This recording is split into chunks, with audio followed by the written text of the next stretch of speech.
ബലാത്സംഗ കേസുകൾ തിരിച്ചറിയാൻ കോടതികൾ ജാഗ്രത പാലിക്കണമെന്നും സുപ്രീംകോടതി പറയുന്നു. ബി ബാലഗോപാൽ ചേർന്നുകൊണ്ട് കൂടുതൽ വിവരങ്ങളുമായി. ബാലു, വലിയ നിർണായകമായിട്ടുള്ള ഒരു സുപ്രധാനമായിട്ടുള്ള നിരീക്ഷണമാണ് സുപ്രീംകോടതിയുടെ ഭാഗത്തു നിന്ന് ഉണ്ടായിരിക്കുന്നത്. ഒരുപാട് കേസുകൾ ഇത്തരത്തിൽ വിവാഹ വാഗ്ദാനം നൽകി പീഡിപ്പിച്ചു എന്നുള്ള രീതിയിൽ വരുന്നുണ്ട്. അത് കോടതിയുടെ മുന്നിൽ എത്തുന്ന പശ്ചാത്തലത്തിൽ കൂടിയാണ് ഈ സുപ്രധാന നിരീക്ഷണം ഉണ്ടായിരിക്കുന്നത്. ഇത് ഏത് രീതിയിലാണ് വിലയിരുത്തേണ്ടത് ബാലു?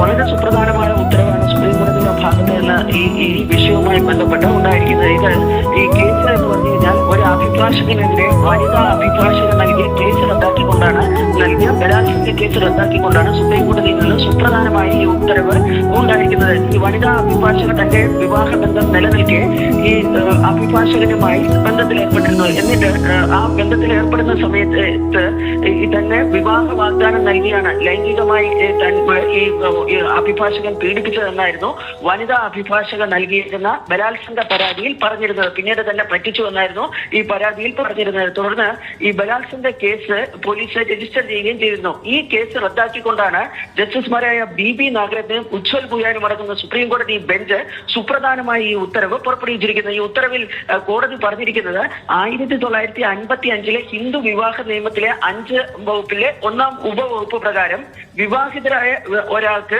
ആ ബന്ധം നിലനിൽക്കെ, ആ വിവാഹ ബന്ധം നിലനിൽക്കെ മറ്റൊരു വിവാഹം കഴിക്കാൻ കഴിയില്ല.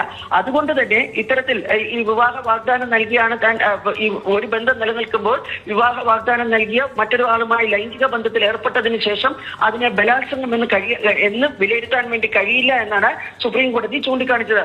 നിയമം പലതരത്തിലും ദുരുപയോഗം ചെയ്യപ്പെടുകയാണ് എന്നും അതുകൊണ്ട് തന്നെ യഥാർത്ഥ ബലാത്സംഗ കേസുകൾ തിരിച്ചറിയാൻ കോടതികൾ ജാഗ്രത പാലിക്കണമെന്നും ഈ കേസ് റദ്ദാക്കിക്കൊണ്ട് സുപ്രീം കോടതി ചൂണ്ടിക്കാണിക്കുകയും ചെയ്തു. ഉമ്മ പറഞ്ഞതുപോലെ തന്നെ ഈ രാജ്യത്ത് പല ഭാഗങ്ങളിലും, കേരളം ഉൾപ്പെടെ പല ഭാഗങ്ങളിലും ഇത്തരം പരാതികൾ വരുന്നുണ്ട്. കാരണം ഒരു വിവാഹ ബന്ധത്തിൽ ഏർപ്പെട്ടിരിക്കുമ്പോൾ തന്നെ മറ്റൊരാളുമായി ഉഭയസമ്മത പ്രകാരം ഒരു ലൈംഗിക ബന്ധത്തിൽ ഏർപ്പെടുന്നു.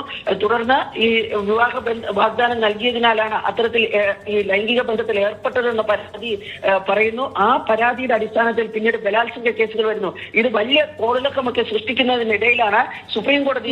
അതിൽ തന്നെ ഈ സുപ്രധാനമായിട്ടുള്ള നിരീക്ഷണം ഇപ്പോൾ ഒരു ചോദ്യമായിട്ട് വരുന്നതും ഇപ്പോൾ രാഹുൽ മാങ്കൂട്ടത്തിന്റെ കേസ് അതാണല്ലോ കേരളത്തിൽ ഏറ്റവും പ്രമാദം